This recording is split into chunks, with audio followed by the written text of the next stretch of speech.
What do you think the top three attributes of a new logo salesperson are if you're going to go out and recruit them?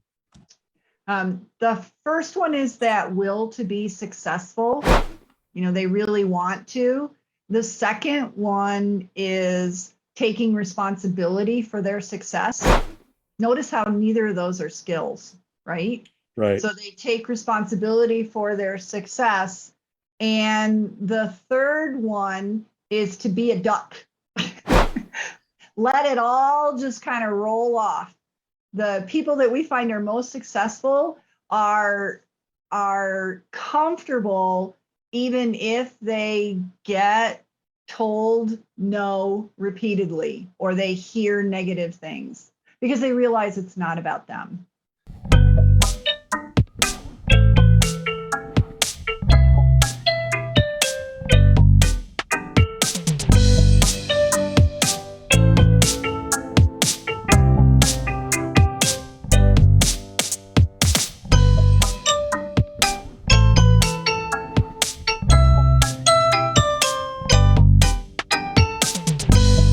I'm Kendra Lee, prospect attraction expert, and you are here with SaaSholes. Welcome. Welcome to SaaSholes. With decades of making interesting decisions, Jamie and Pete are dedicated to helping aspiring sales leaders accelerate revenues with their no BS approach and tactics. Our show is supported by listeners and viewers just like you. We'd like to thank Demand Farm Analytics, Trent S. and Aaron J. for their continued support. DemandFarm.com, unlock key account growth, smart software to bring account planning and relationship intelligence into your CRM, making key account management practice data-driven, predictable, and scalable. Go to DemandFarm.com, ask for Iron Man. Hey, check out Brent Keltner's Revenue Acceleration Playbook Masterclass at Winalytics.com. In 8 weeks, help your sales and go-to-market team start to build the mindset and skills needed to succeed in a new buyer environment.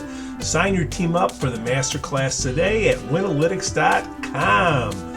If you'd like to help us out to improve the quality of our content, go to Patreon.com/SaaSholes.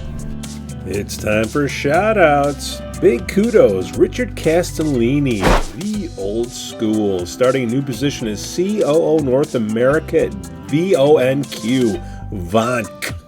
I'm sure you'll work on changing the name. Hey, congratulate Maggie O'Malley, 2 years at Knowledge Beginnings. Shout out to Eric Morgan, 21 years at Chicago Transit Authority. Louis Christopher just got a new gig at ZipRecruiter. Way to go, man. Carlos Gomez, 1 year at Amazon Web Services. What's up, Carlos? Ray Sitkowski, 4 years at Motion Recruitment. Robert McDonald, 12 years at Sands Casino Resort Bethlehem. Hey, Mike Tripodi, 3 years at Gloat. Dion Meyer, starting another position as super awesome sales trainer at Aslan Training and Development. Janice B. Gordon, Paula S. White, they just got a new gig as early stage investors at Vengresso. Type less, do more. And then Steve Rickson, 13 years at CDW. Kendra Lee, thank you so much for coming on the show today. Oh, Pete, it's a pleasure to be here with you. Well, it's early. Kendra, tell us about KLA. We got a bunch of new salespeople and a bunch of new sales managers that just pop on to listen to us for whatever reason, and they want to say, if I run across KLA, what is it? What is Kendra Lee known for? What do we tell them? So we are a sales and marketing agency, and I have to tell you that we actually started off as a sales training company focused on new business development. That's my personal passion. And what we discovered is we were working with clients, teaching them how to do all of that prospect attraction. It started moving over into the marketing realm, and we'd train them in marketing. How do you do that? And they wouldn't do it. And then we'd give them the tools to do it, and they wouldn't do it. So we discovered, on the marketing side, we have to do it for them. So we still do the sales training and coaching, because those of us who are salespeople all know that we take responsibility for our own success. And then on the marketing side, since we understand the sales so well, we actually will do whatever they need on the marketing side as much as they would like to do, they can do, or we pick up the rest. So that's who we are. Got it. So new logos, that's a different type of animal, huh? Yeah, that is definitely, but it's what we all love to do, our whole marketing team and the sales team. That's where the passion, the fun, the excitement is. Yeah. No, I love new business. I was in new logos, new business development. You never know what you're going to get. Every day is different, but can you actually train somebody to do that, or you have to recruit somebody to do that? Don't you need a certain type of personality? You know, I believe that sales is not an art, that it is something that you can teach. So you, yes, can teach people how to do new business development. There are attributes that you look for that will help someone be successful, but you can train them how to do it. They just have to want to do it. And you have to get underneath what might be causing someone not to do their prospecting. Somebody that's risk averse, I don't know why they're in sales. They probably got into it because they couldn't get a job in what they got their degree in undergrad. So they fall into sales and they say, here you go. You're a business development rep or a BDR. Here you go. Go make a gazillion calls and get rejected 95 times out of 100. Well, there's risk adverse. And then I look at it as, so I am not your normal new business development person because, and people who know me know this, I am a shy person. I am absolutely an introvert. And yet I love talking to new people. I love talking about the challenges that they're encountering and how they can get past it. So, everybody defines risk a little bit differently. And what I would say is when you're training a person to do new business development, the first thing is, how are they going to approach someone? If they can get past, how do I start the conversation? Then usually you can get them to make the calls, send the emails, go out on LinkedIn. And then from there, you can deal with how do you get past gatekeepers? How do you handle the objections? You can get past all the other things. They get stuck with, how do I start? Yeah, how do you start? It's that first style, the fear of the rejection. Yeah. How do you get in your training process? How do you get these new people to not take things personally? Like they're rejecting you personally versus your business persona. How do you teach that? It's understanding what might be going on in the other person's life when you interrupt them, because prospecting is all about interruption. There's the calling, the emailing, even LinkedIn, you're interrupting what they were trying to do. And so recognizing that they're busy people, they have a life, things could be going on, and you just interrupted them. So it's not about you. It really is about what's going on in their life at that point in time. And when you recognize that, it's like, oh, it isn't me. Must be a really bad day for them. Is that getting into like ethos, logos, pathos? You can only control 2 out of the 3, the mindset of the other person you're talking to. That's, up to the fates. And that's why, I don't know, I like to use 66% or 2/3, whatever you do, getting the quota, making phone calls, the luck that you have, you can only control two out of those 3. And when you're pulling the slot machine handle, whether it's a phone call or it's an email, you got me on a clickbait of never cold call again. How do you get a hold of somebody without cold calling? I mean, I'll answer my own question with, you have an article from the late 90s that says use email. I don't know if I had email back then. How does that all work? I started talking about email way back in the early 90s. It's so funny. I still remember the very first speech I did on using email, and the room was overflowing with people trying to figure out what the heck was email and how would we use it in selling. So it goes back to me sharing that I am more of an introvert and I am shy. So my preference is to, as whenever I'm doing cold calling, is always to lead with something besides the phone and then do the phone. So you warm it up. You can email first, and it's so interesting. You can email first. You can send a LinkedIn message first. You can even do the old-fashioned send a direct mail letter first. It's very old-fashioned and it's slower. Veto. Something that makes you feel like I've already reached out to them and this is the second attempt, not the first. And so now you have warmed it up. And to do it without cold calling, you have a system whereby you are reaching out repeatedly for a period of time, and then you pick up the phone. And when you pick up the phone after that, it's not cold calling because you've been reaching out to them in other ways. And you have done something of value as part of that. You've shared interesting information. You've told them that you have interesting information to share. You may have sent them a link to something. You may have invited them to an event. So there's lots of different ways that you can do it so that when you actually do pick up the phone, it's not cold anymore. So prospecting, let's go over the timeline here. You had the fax machine, right? You had email. I remember that old thermal paper and just blasting the hell out of that thing. You had email. You're trying to interrupt somebody's day if they just happen to have the need, and then you pop up. Then the internet came around, then Google came around. 20 years ago, it was all the knowledge was dispersed. It wasn't centralized. Now it seems to me like the buyers already know what they want. They've narrowed it down to 2 or 3, and it's up to the 2 or 3 to dance for their supper. Have you seen those types of changes over time?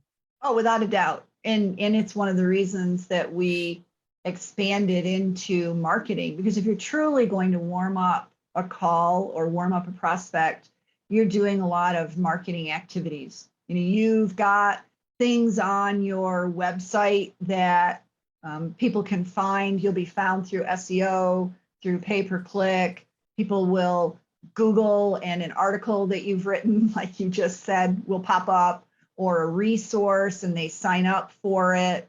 All of that has changed how you prospect. And in savvy organizations that are doing marketing, they've got marketing activities that are happening, and they're actually passing marketing qualified leads to sales to follow up. You're still using your new business development techniques to follow up because you don't know if those leads are real or not, unless they actually filled out a contact us form. So you're still using those skills, but you now know either they visited your website or they downloaded something. They took some type of action that narrowed that big giant pool of prospects down.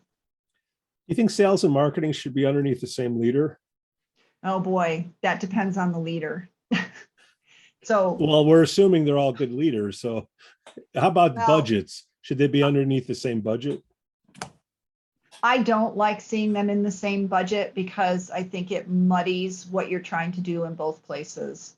As far as leaders, it's really critical that the sales leader, before they take on marketing, is a good mentor and coach their sales team, that they're holding their sales team accountable. And we work with a lot of smaller companies. The clients we work with are typically between $1 million and $85 million in annual revenue. So a sales leader may have 1 to 5 salespeople.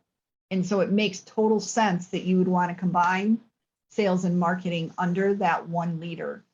But if they're not spending the time with the sales team that needs to be spent, and they're spending all their time on marketing, it doesn't matter how many leads you generate, you're not going to get the return from your sales team that you could. Well, that's 185 million. It's probably still founder led. And then they say, I want to get me a chief revenue officer. And they generally have sales and marketing. And then you got to go in and you're like, oh, here's this guy who the founder says they anointed them the one. They generally don't last that long. 18 months and they go on to the next gig. Mm-hmm. That's kind of what I'm asking. Should sales and marketing be different, or do you have one leader? It depends on the leader. I understand what you're saying, but I'm from, maybe like you, the old school where marketing has always sucked because they always give us bad leads. And then marketing always says that sales sucks because we couldn't convert the leads that they paid for. But if you have it underneath, the same head, the same budget, then it's all that kind of goes away. That's kind of where I was going with it. Are you seeing that when you're calling into companies that ask for your services? A lot of the clients that we work with have it under one. When they're on the smaller side, they have it under one because of the size that they are. And it might be the business owner. It might be a person right below the business owner. I think a lot of it, there's two sides to this. One is accountability. So if the business owner has hired that chief revenue officer and put them together, the business owner still has to hold that person accountable for marketing activities being done and sales being coached and guided and held accountable, right? So never can that accountability go away. On the other side, I look at it and I say, sales and marketing have to be working in lockstep. We have a client that, boy, I hate to tell you for how many weeks this has been going on and possibly months, where on the phone in the coaching calls is the sales executive and the person responsible for marketing. And the sales executive in every meeting says, we get those leads and we don't know what they are. And the marketing person says, but we've done the marketing and we've given you the leads. And no matter how many times we have the conversation about how do you align them, they continue to butt heads. It's like neither one wants to hear the other. Right. So you have to be in alignment. Sales has to tell marketing what they need. Marketing has to be able to say to sales, here's what we can do. And when they pass the leads, here's what these leads are. Here's what happened. And ideally, you've got it in the systems where sales can look and see what actions somebody has taken. But if you can't see that in your system, then marketing has to be able to share that. So they just have to be working together and listening to each other. Well, the owner or the founder, I'm a fan of influence, but sometimes you need authority where he says, hey, guys, this is what we need to do. But then the owner hires these people and says, you guys figure it out. They wash their hands. I hired a sales leader who has lots of experience and I hired a marketer who has lots of experience. I now can go do other things. And that's why I said, no, they have to be held accountable. There's upward reporting. And if you're doing that, then people are going to pay attention because they know they're going to be asked about it and they'll work more tightly together. Where does product come into play? My thinking is if what you're selling is easy enough to use and it creates value for the person, then you don't need that much explanation or really good salespeople or marketing. How does product come into play? Does that get back to the owner and founder too? Or is there a leader of product at between 1 and 85 million? There is typically not a leader of product in that size company. As you get toward the bigger companies, you may start to see that. But your product determines how you should be selling. Complex solutions need a salesperson. If they're very large sales and they need explanation, then I could see that you would need sales. So the product and the solution are an indicator of whether you need sales. The other is your culture. We provide SEO services. I'll use that as an example. Well, you can go to some companies to get SEO and you can practically order it online. We provide very white glove services. The clients that we work with don't necessarily understand it. They're trying to figure out who should they be targeting. They need help with that. The sales team isn't necessarily all the way up to speed. And so the level of service that we provide, even though we're doing search engine optimization, is such that we're not just going to have you go order it online because we have to have some conversations, and we're starting from the beginning showing this is what our culture is. So culture comes into play along with product. Culture, that's very, if the founder's still around, I get it. And as you grow and you add people, it dissipates. But while you still have the founder around, I would think one of the biggest services you provide is helping the founder and the team understand what their differentiators are. Mm-hmm. How do you do that? Mm-hmm. How do you ask them the questions to figure out how they're different from their competitors? Because I'm sure, to me, a simple way is just call up your competitors and see what their features are and see how much they sound like what you're saying on the phone. And if everybody's saying the same thing, the buyer's confused and they make no decision. Mm-hmm. How do you get through all that, Kendra? We actually start with the clients. So not with the competitors, because what you're talking about are features, and we may have all the exact same features, but there may be the ways that we deliver it, how we work with the client that actually are your differentiation. Even your sales process can be your differentiation. So it's starting with the clients. When we're working with clients doing their lead generation planning and we're doing a deep dive, one of the activities we'll often have them do is to go interview their clients, and we give them a list of 10 questions to go ask. And buried in those answers is what really makes them different. So your clients can tell you even if you don't recognize it. The challenge is they may tell you and you still don't recognize it. Where does price come into play? This also depends on what your strategy is. You know, there are companies where they want to be the low-cost provider, or they're building their business, and so they're going to start with whatever price, and then they'll start to build that price from on that.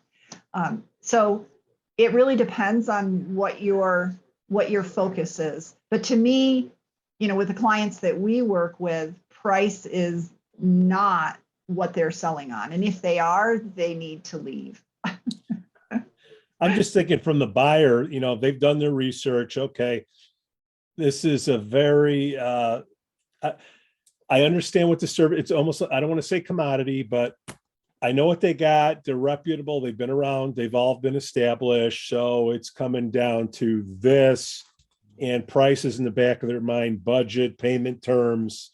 You know, I don't want to do a 3-year subscription. What do you think? What's going on behind the scenes when this buyer's trying to put the decision together, and how can you coach the clients that you do business with? Oh, well, clearly we all want to get the best price that we can. So they're going to come back and they're going to try the client every possible way they can to negotiate a lower price. The key is early on in the sales process that you have identified, you know, why it is that they're making these decisions, what is the problem that they're addressing, what's the impact that it's having on their business, and you're able to use that when you talk about price, in addition to the value that you provide over someone else. So that's how we look at it. And it's getting beyond the price, because that's usually just one thing. If they're leaning towards someone besides you, then there's potentially something missing that they were looking for from you, or they cannot see any differentiation between you. So it's either figuring out, do they not see the differentiation and now we need to show it? Or Is there a drawback or something that they've identified that you have to overcome and show them, no, that's not the case? So new logos, how do you determine who holds the responsibility to determine where to put the sales pressure? Here, you call this. Who, and if they're going to call that, why are they calling that? I'm sure companies use you to help them out in that situation. You're talking about how do they decide what target markets they want to pursue? They bought this data, which I'm sure is 100% correct. Oh, and absolutely. And then they dumped it into Salesforce or whatever they're using, and they click on the screen and it's like, who do I call first? Who makes that decision? Should it be the rep or the leader?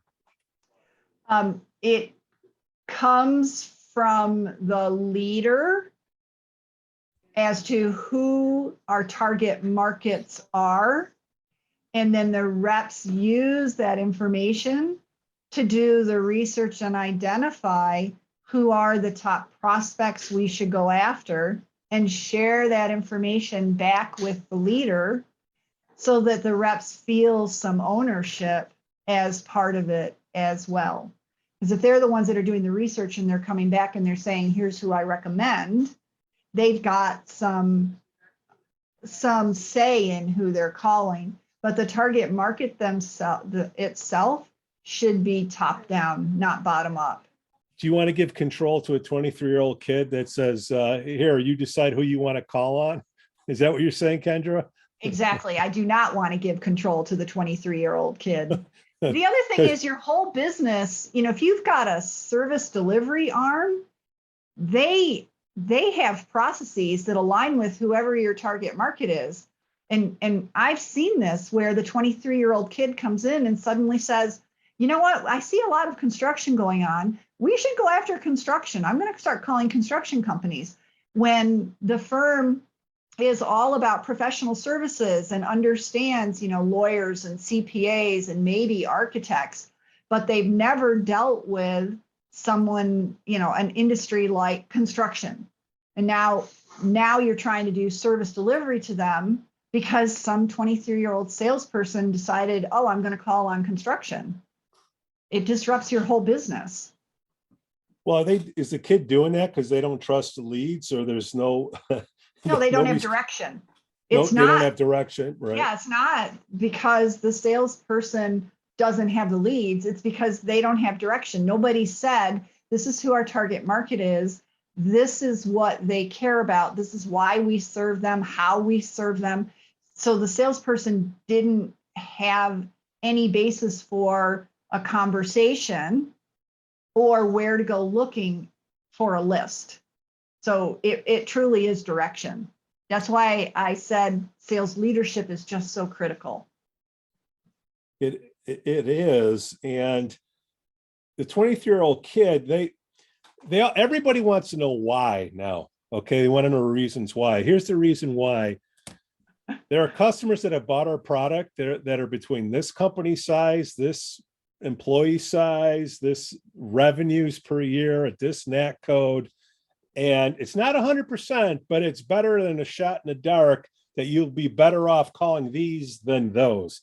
Do you get me? Great. Here, start with these first. The big ones first, right? It's the training, right? Here's why we chose this target market. Here are clients that are in that target market. Here's the value they got from working with us. It's why they like working with us. It's what they buy from us. If you can find more like them, you're more likely to be successful than trying to go break into a whole different industry or size organization than what we've done in the past. How long is the training? If somebody brings you in and says, hey, I need you to train all my new people, how long does training last nowadays? What I'm getting to is, how long do they actually pay attention to you? Because everybody's got a phone now, and they're, cell phone blocking is illegal. Maybe you throw them all in a bucket. How In terms of days, how long is the training? And then in terms of hours or lesson plans, how long can they pay attention to you now in one sitting? When we're training anyone, new hires or not, we recognize that if you put someone in a room for even, let's say, 6 hours instead of 8 hours, they can only absorb so much. They also don't have the opportunity to practice except in whatever scenario you have created in the room. Even if you set them up with phone calls, they can only practice in that short period of time. We all know that it takes 30 days to create a habit. So when we're training or we're working with clients to design their onboarding as part of training them how to hire, we look at it over a period of time. And so our own prospecting training runs over 10 weeks.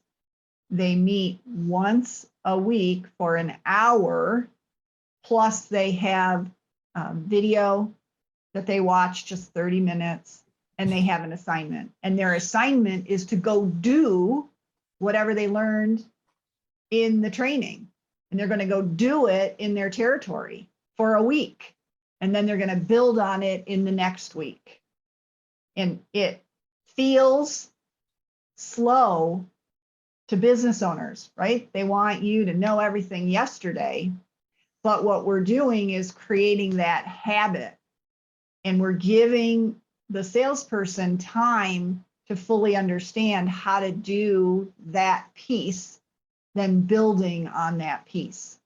And so the key is when you're training new hires, you're going to train them in smaller bits, but over a longer period of time. How do you use video? I mean, video is, everybody's using it now. Do you give it like the night before and say, hey, watch this, and then come in, we'll talk about it? Or how long are the videos? What's your process? Our process is to give the video at the end of each class each week, and they have that week to watch the video and get their next assignment done while they're practicing what they learned from the previous one. And we're not hand-holding them. You know, we're all professionals. We know what we need to do. Our expectation is when they come to class that they will have watched the video and done their assignments. In order to get the adoption, you got to get the sales managers or the directors or the VP bought in. How do you do that? Do you do that before the training even starts? Yes, or do you have to go to the owner or the founder and say, hey, man, I need your buy-in? Yes, it is before the training ever starts. Often they're involved before they've even made a decision to do the training. So the sales manager, the business owner are part of it. And then before the training begins, we go through, here's what will be trained, and we learn from them about their team. They share, why is John really good at one thing, but he's not good at another? And, Sally has missed her quota consistently, or we hired Tom because, so that we have background on each person. And it's very collaborative. We actually meet regularly with the sales manager to keep them up to date on what we're seeing. And sales managers are typically going through the training with their reps. So they're hearing, and then together we're sharing. And so there's a degree of coaching for the sales manager while the training is occurring as well. To tease the watchers out there, what is the recommended cycle now? I don't want to say drip campaign, but let's just say it's 6 weeks. You start out with a couple emails, sending a video. What is your magic formula? I know you can't give anything away for free, but what are whistles? What should it look like? When should you stop calling a prospect? Well, that's a great question. And we train it, but we also have it out on our website in our resources section. we call it the Bloodhound follow-up strategy. In training, we teach how do you switch up your Bloodhound and all, but we actually give the cadence to use in your Bloodhound.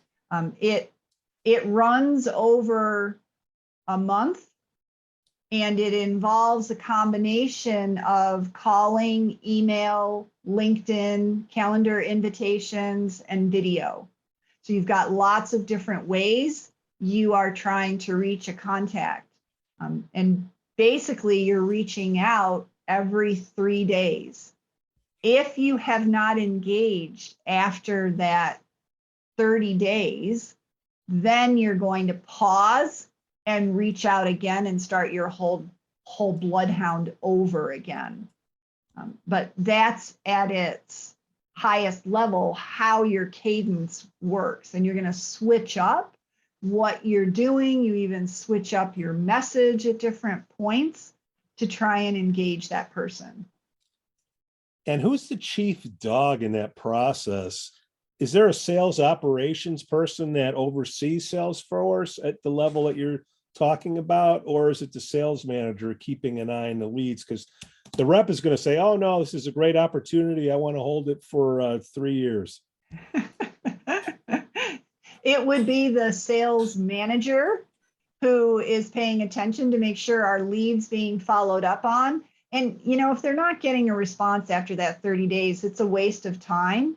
And we want to put them into either a marketing cadence so that we're going to try and warm them up, or we are going to put them into Salesforce for here's the time when we're going to try the Bloodhound again. Or we're going to do both. Got it. Kendra, what's the best way for watchers and listeners to learn more about you since we've piqued their interest? I'd say go to our website, klagroup.com. All of our training and our marketing is out there, as well as a boatload of resources and a very active blog. So definitely go there to learn more about us, or you can call us directly. Phone call, really? I'm still about the phone, 303-741-6636. Reach out to us directly. Kendra Lee, thank you so much for coming on the SaaSholes. Thank you for having me, Pete. This has just been a blast. You have asked a wide range of questions that a lot of people don't ask. It's been very insightful, I'm sure, for our listeners. Our show is supported by listeners and viewers just like you. We'd like to thank Demand Farm Winalytics, Trent S. and Aaron J. for their continued support. DemandFarm.com, unlock key account growth, smart software to bring account planning and relationship intelligence into your CRM, making key account management practice data-driven, predictable, and scalable. Go to DemandFarm.com, ask for Ironman. Hey, check out Brent Keltner's Revenue Acceleration Playbook Masterclass at Winalytics.com.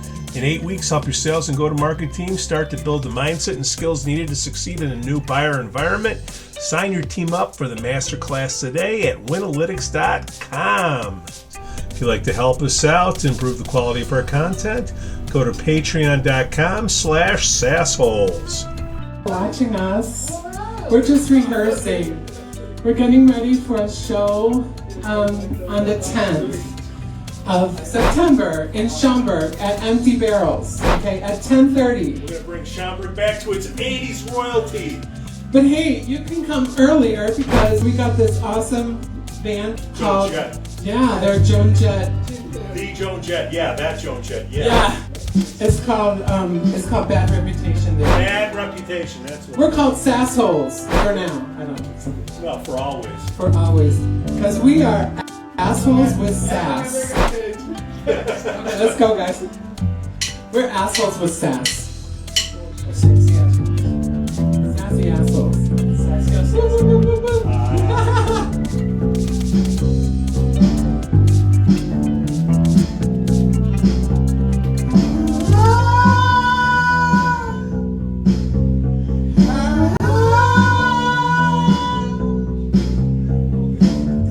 Okay, so this song, it's a little quirky song. You know, you gotta mix it up. It's about this big, lovable dog. How many people out there are dog people? Huh? Well, my parents have dogs. I grew up with dogs. I'm a dog person. A dog really is a man's best friend and a woman's best friend. So hey, this song is about a big, fluffy, huggable dog.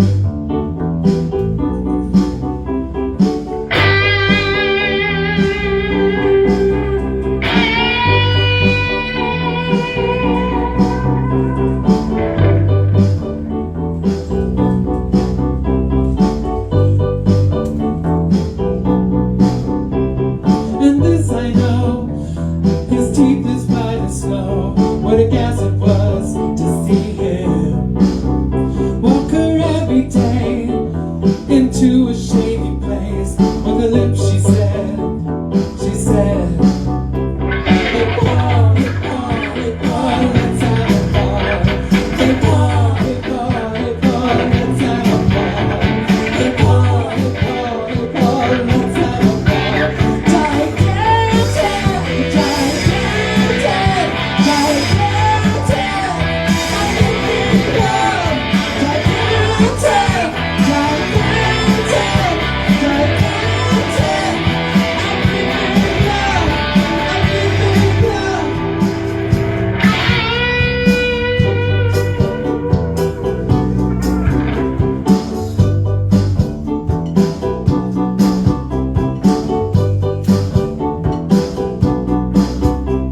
What lovely legs they are. What a big black ass. What a hunk of love. Walk her every day into a shady place. He's dog, but I want him. Hey boy, let's have a ball. Hey boy, let's have a ball. Hey boy, let's have a ball.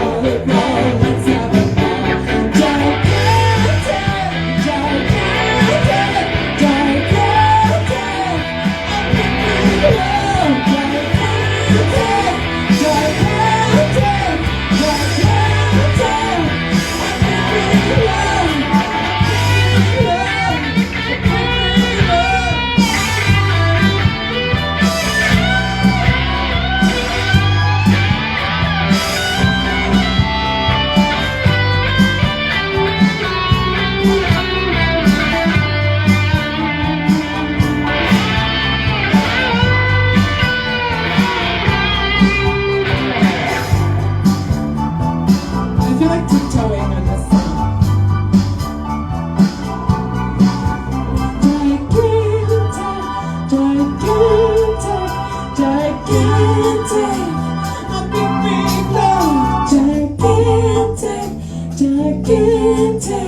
Gigantic, a big big love. In case you didn't notice, the words are gigantic, a big big love.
Song.